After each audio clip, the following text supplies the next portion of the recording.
राज्य दिया और तप करने के लिए वन को चले गए।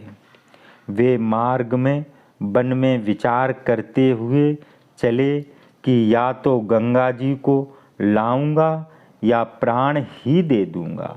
जैसे पिताजी ने तन मन दे दिया वैसे ही मैं दे दूंगा और लौटकर नगर का नाम भी नहीं लूँगा।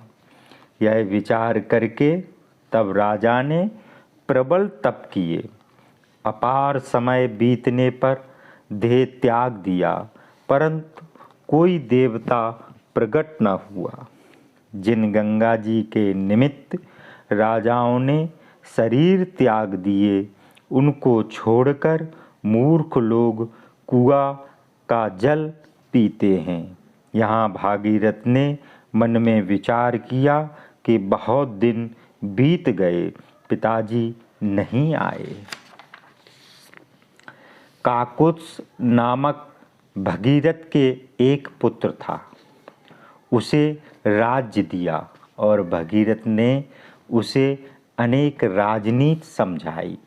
पूर्व की कथा पुत्र से कही और आशीष देकर राजा चले। नगर से निकलते ही सुंदर शकुन मिले और राजा अत्यंत घने वन में आए। भगीरथ ने वन को देखकर सुख पाया और गंगा जी के लाने को तप में मन लगा दिया। एक पैर और दोनों भुजाएं उठाए हुए मन लगाकर सूर्य की ओर देखने लगे।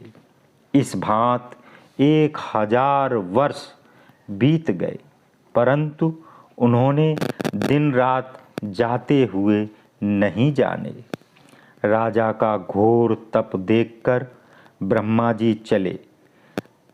जी चले आए और राजा से मनोहार वचन बोले। हे राजन, जो चाहो सो वरदान लो।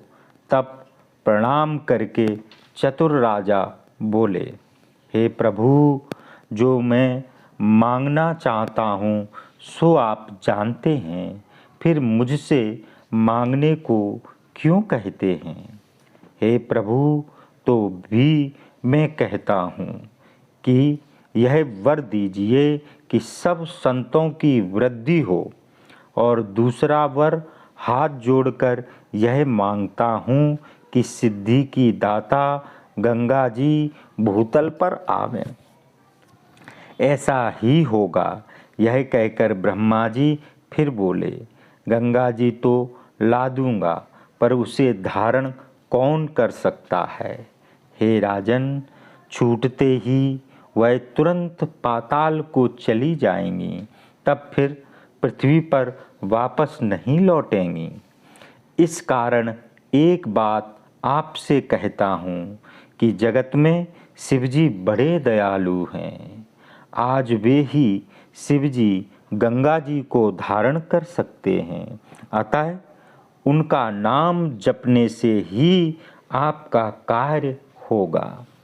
यह कहकर ब्रह्मा जी अंतर ध्यान हो गए। फिर भगीरथ शिवजी के पास गए।